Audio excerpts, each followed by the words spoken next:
present to you our celebrity keynote speaker, all the way from New York City, Ms. Robin Hatcher. Please join me.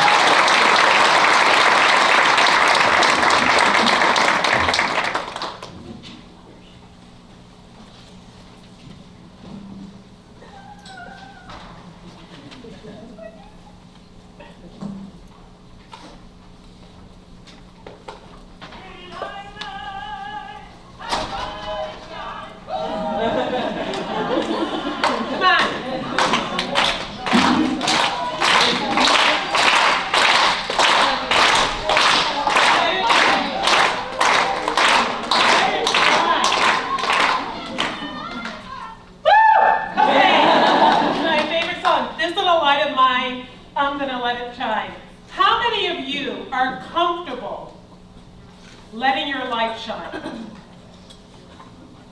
Great, I'm really glad to hear it. How many of you feel a little embarrassed or nervous or fearful about letting your light shine? Yes. Come on, hey, my hand's up. You know, like it's not always easy, right? What is it? What is it that makes it sometimes very difficult to have your light shine? What is it that anybody can think of that sometimes it makes it difficult to let your light shine? Yeah? Other people's opinions. Other people's opinions, exactly. What else? What do you think the other people's opinions are going to do? Make you think that you're that way too. Right. So other people's opinions, negative opinions, are going to then let you believe those negative opinions, right? Right. What else keeps you from letting your light shine? Everybody's shining. Okay. Fear. Somebody say fear? Yeah. And what are we afraid of? Huh? Everything. Everything. So my title today is Embrace Your Albatross. How many people remember the story of the albatross? Yeah. So the albatross, when you look at this, a metaphor for a dead weight or burden that one must carry, especially when the burden is not a literal one, but a stigma of some kind that cannot be easily discarded. How many people can relate to that? We have stigmas in our lives. We have issues. We have things, and that's one of the ways that keeps us from wanting to shine, keeps us from letting our light shine, because that stigma is weighing around the neck, right? So in the story of the Ancient Mariner, because he shot the albatross, which was bad luck, he was forced to then have to wear that albatross around his neck, a dead albatross, to ward off the bad luck. So how many of us, how many people daily are wearing an albatross that is weighing us down and keeping us from being able to let our light shine? A lot of us, right? And sometimes they're minor, sometimes they're major. And I'm going to share my albatross, which is a little minor in some people's eyes, but then I'm going to tell you some stories about some major ones that I've helped people through. My albatross, that's me on the right. My literal nickname growing up was Shy. I lived in a household where a lot of people were talking all the time, but no one was communicating. And what I would do as a shy child, I never communicated. I just could not talk. So one day, one of my relatives nicknamed me Shy. And for the rest of my youth, people only referred to me as Shy. People would run into my family in the street, and what would happen is my mother would introduce you to her two daughters. One was Donna, and this is my daughter Shy. That was me. So that became an albatross in and of itself, because I was labeled. Not only that, because I was shy, people thought that I was mentally challenged. I had a neighbor across the street that thought I was backwards. Okay, so the result was we got a lot of candy. But the stigma lasted of me being labeled. Not only that, but my sister over there is like, my cousin's not here to attest to this, but she is a little bit of a bully, right? So she would tease me constantly and about being shy and all of this. So this was a stigma that I grew up with. And I'm going to talk to you about how we can transform these stigmas, these albatrosses, into our mission. So what's your albatross? Think about it. Think about what your albatross is. And because I want you to have it top of mind so that by the end of my talk or by the end of this day, you're going to have released it. You're going to have taken it off your neck, or you're going to have to figured out a way that how you're going to take it off your neck and fly and let your light shine. I've had 2 clients in the past year, which is what made me think about this albatross metaphor. One of my clients was incredibly gifted as a marketing person. She was a vice president of a major magazine. And she came to me because she was lacking in confidence, and I couldn't figure it out. It's like, what is wrong with her? She's got such an amazing resume. I would die for that resume, right? And so we worked with one session, and then I couldn't figure it out still because she was still hidden, she was still lacking in confidence and all this. So one day, about a month after we worked together, she called me and she said, okay, I've got to tell you what's going on. I feel like I need to let it out. It was around the election. She said, I need to let this out. She had actually been an undocumented alien since the time she came over when she was 6 years old. She did not get a green card until she was 18. She lived in this United States as an undocumented alien for all those years. She had to hide. She had to, like, every school she went to, she would make up another story about where her Social Security card or where her birth certificate is. And she lived with that. She went on, once she got her green card at 18, she went on to get a degree from Columbia. She went on to get all of these other degrees. She had great marketing jobs over and over, but she still was carrying that albatross because she hadn't spoken about it. She hadn't dealt with it. And one of the things that was happening is she wanted to give a presentation to let it out, but she was afraid of her boss. She was afraid of the company where she worked, of admitting that and looking in the shame that she was still carrying around. And that's the problem with albatrosses. When we don't deal with them, they turn into shame. And shame is an incredibly crippling emotion. It will knock you down. So how I worked with this woman is we created a dialogue, a presentation that she could give to her bosses that reframed her shame into power.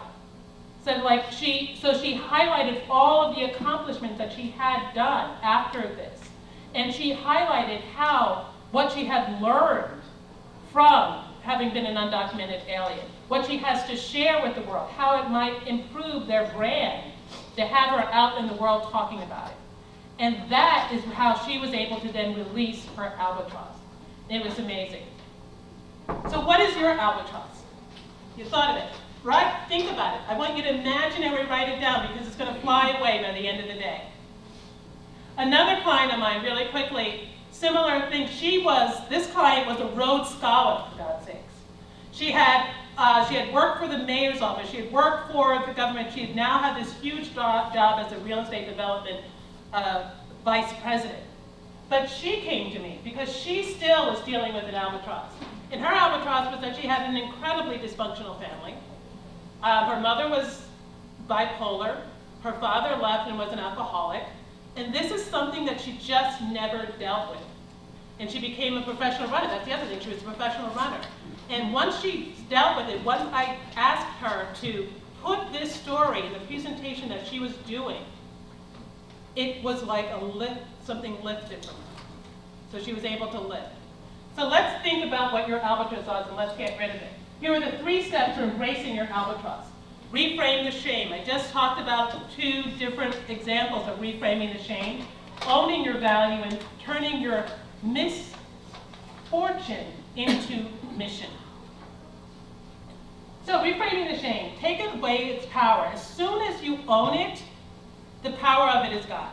You know, it's like if somebody, like, you know how if you're wearing this big albatross around your neck and you walk into a room, it's like, oh, no one's going to notice. You know, it's like, And then everybody's looking at your albatross because you're trying to look normal. But you're not, because you're wearing this big friggin' albatross around your neck. However, if you walked into a room and said, you know what? I have this dead albatross around my neck because my shipmates really are making me wear it because I did something really silly by shooting it. What's the power of that albatross is now gone. And now you've got a story. And now you can talk to everybody about what the shipmates and the albatross and is it like heavy. You can have a conversation about it. You know, so owning your albatross is one of the things. Experience the feeling. We cannot run from feeling. We have to experience it. We have to. And one of the reasons why my Rhodes Scholar client didn't want to talk about a story because it made her cry. But you know, that's going to happen. You're going to cry. And after a while, it's going to stop. And unfortunately, we need to go through it because without going through it, that albatross is just going to stay there and smell. Okay? You can, other ways you can do, you can write about it. You don't have to share it publicly. Writing about it is a great way of getting rid of it. Sharing it with others is one-on-one, or like I do for my clients, have them speak about it. Have them really talk about it, rather than own it and get it out there. Because those are the ways that you can reframe the shame and take its power away. And like I said, it can be really deep, like my clients, or a little benign, like my own. But they still have power over you, whether they're large or small. The other thing you can do is own your value. What are you great at? What value do you bring to the world? What are your strengths? We don't own those enough. We need to really find them and own them and shout them to the world. And you have a handout on your paper, on your tables, paper on your table that has a list of a lot of positive adjectives. And I'd like you to think about what are those 3 top positive adjectives that represent you. What are your strengths? And we're going to use them later, but so just glance at it very quickly now. Create a value list. This is one other way to really get your values out there. Compile a list of all of your accomplishments. What have you done that is great? What are you standing for? What do people say about you? Write down positive feedback that you get from other people. Think about all the accomplishments that you've done. Think about what colleagues and friends say to you. And write it down. Have a list. I call it a brag book. So really think about how you can use that brag book when you're feeling down. Write it down and pick it up and say, oh, this is me. I forgot. Oh, I forgot that I'm great at this. I forgot that they said this to me. These are some of the ways that you can continue in owning your value. And the third thing you can do is turn your misfortune into your mission. If you look at those 2 pictures, look at how Malala has done that, how Oprah has done that. You find what that albatross is, and you figure out what is the lesson that you learn. For me, when I really realized how much I was impacted by having been labeled shy and bullied and all of that, when I really came to terms with that, I realized one of my missions is, I don't ever want anybody to feel like that again. I don't want anybody to feel like they're in a straitjacket because they can't communicate. And that's when I realized that that's my mission. My mission now is to help people communicate. And it comes directly from my misfortune. Just like Malala's came directly from her misfortune. Just like my client with even though she's still in advertising, she's advertising for a Spanish language magazine. And now she is speaking about undocumented aliens and the value that they bring. You know, so it's a mission. Malala, education, it's her mission. Now it's an even larger mission. And with Oprah, owning your value. She felt valueless. And now she's all about owning your value. So think back on what that albatross was for you. If you thought about what your albatross was, if you wrote it down in your hand in invisible ink, how can you turn that misfortune that albatross, how can you turn that into your life's mission? And that doesn't mean that you have to quit your job. Okay, I'm not like everybody who's a teacher is like, oh, I'm quitting my job to be on my mission. No, you don't have to quit your job to do your mission. You can do your mission within the job that you are in. You can live your mission. You know, if I were in computer science, I would still be looking for ways to help people communicate better. If I were a nurse, I would probably be still looking for ways to help my patients communicate with the doctors or this. So your mission can exist within the occupation that you have, or it can lead you to a new way of being or a new career. So these are things that you can do with your albatross. What else can you do with your albatross? Find opportunities to share your value and your mission. So if it's not in your job, how else can you do it? You can do it when you're networking. Now I know this conference is a leadership conference, and I know Rugina really would like everyone to network and get to know each other and get to know what's out there and get to know how you can help each other and support each other and be there for each other. Networking is really a wonderful opportunity to share your mission and your value. How many people love networking? Not a lot of hands. When you think of networking, do you feel like this? A lot of us feel like this. And why is it that we feel like that around networking? What is it? Talk to me. Talk to me. Okay. Why do people feel like this a lot when they're networking? It's uncomfortable. It's uncomfortable. Why is it uncomfortable? You push yourself out there. Putting yourself out there. Yeah, people could just rip you apart, right? Okay, what else? What else makes you uncomfortable? For me, it was when I first started getting into networking, it was like, what do I have to say? Yeah. Like everybody else knew much more than me, what do I have to offer? Yeah, and that's, now you know what you have to offer. You have your mission transformed from your albatross. And I'm going to talk you through how that can work in a minute. But networking, let's reframe it. I'm a big reframer. So networking is one thing. But what about forgetting about that and talk about net exploring, okay? So we're not networking anymore, we're net exploring.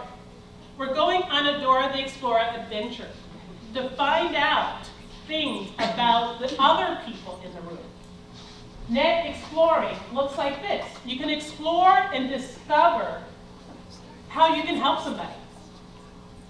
You know, it's not about how they can help me, but how you can help somebody else. You can discover a new career, a new service, a new business. You can discover a funny story or a funny, interesting story. Or you can discover mutual connections.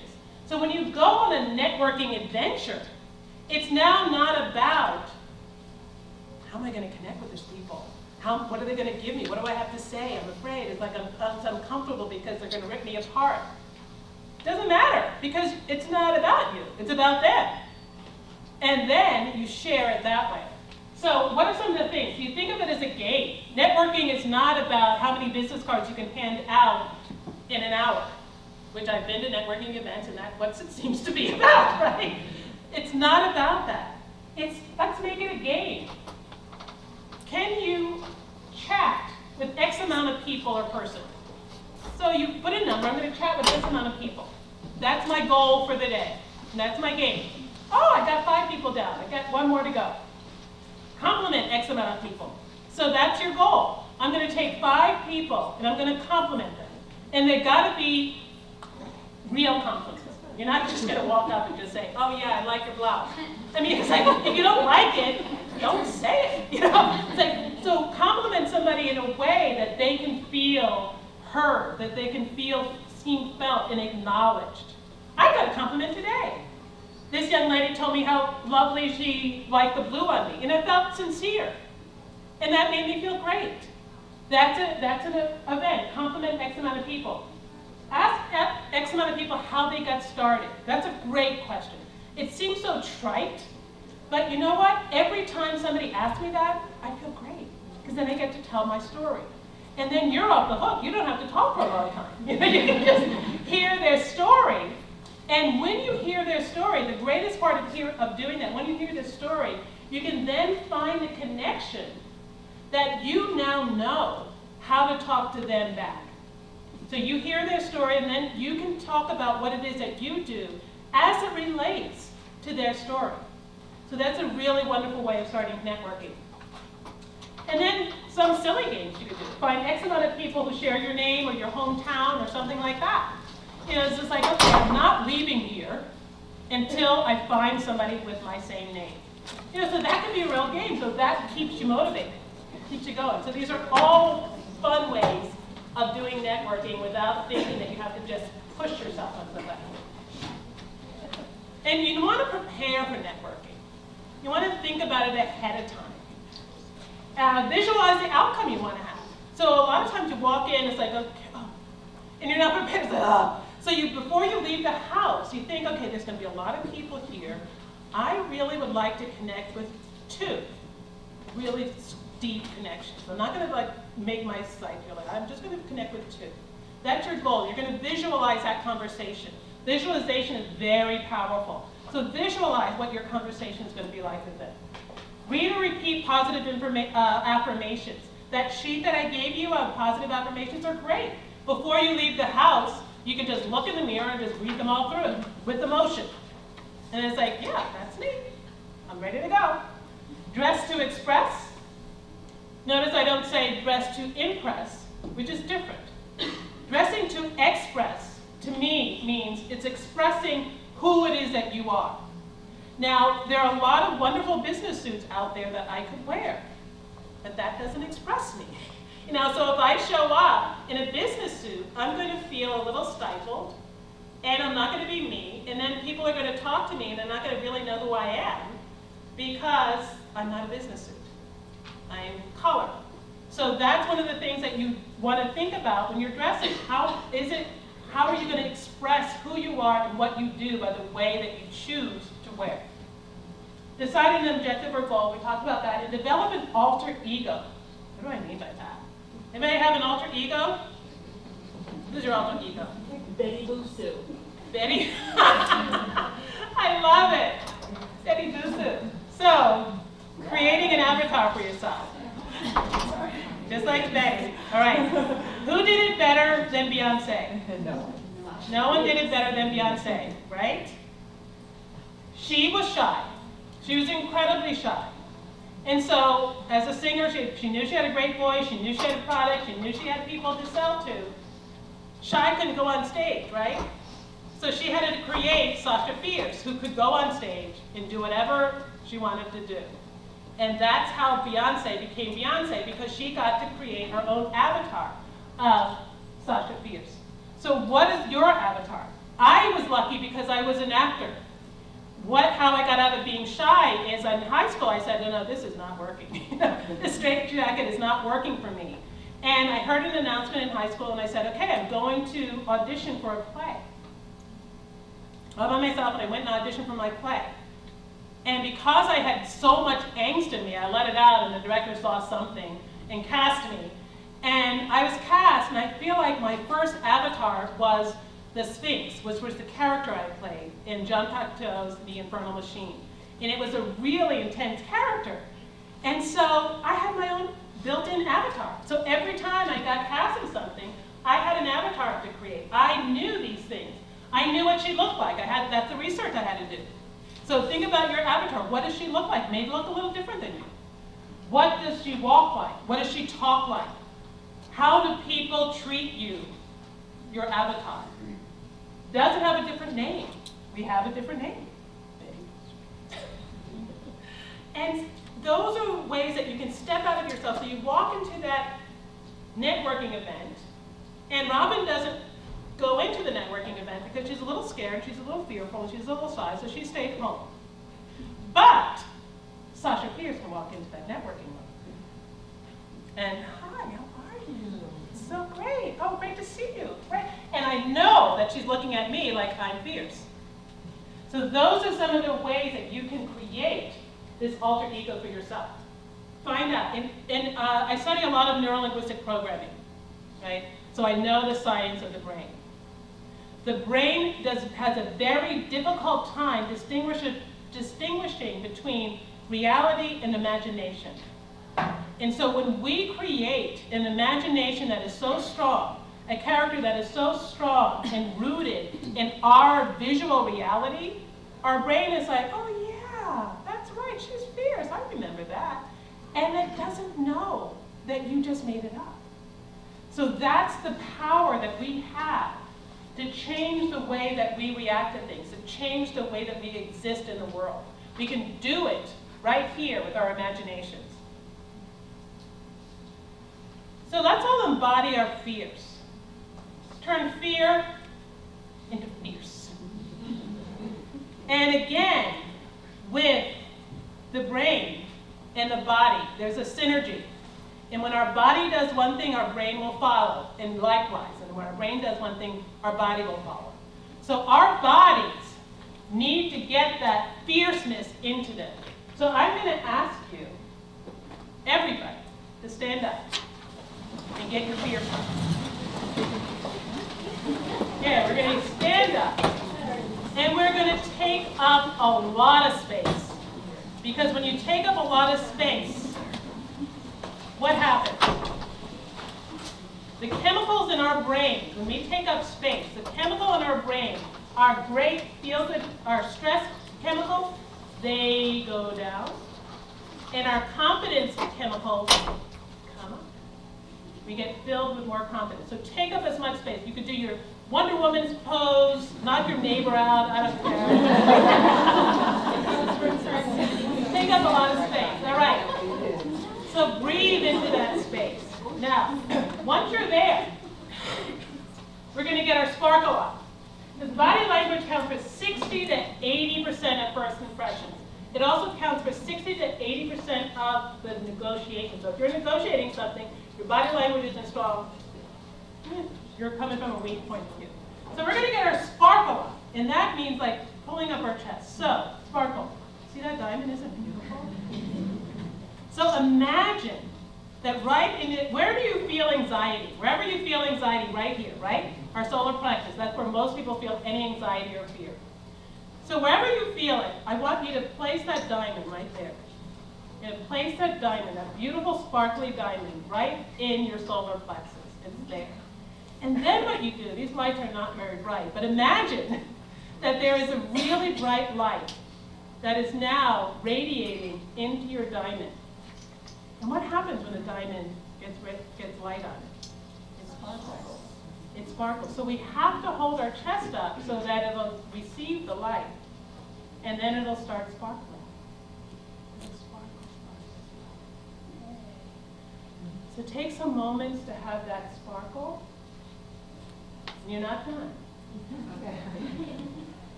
The simplest way respect is communicated is through the tone of your voice. So as we're standing in power, as we're sparkling, I want you to take a deep breath in. I want you to take a deep breath in from the belly, and this is how it goes. You're going to take a deep breath in, and then you're going to set it out through your diaphragm. Huh, huh, huh, huh, huh. That's your power. That's your power.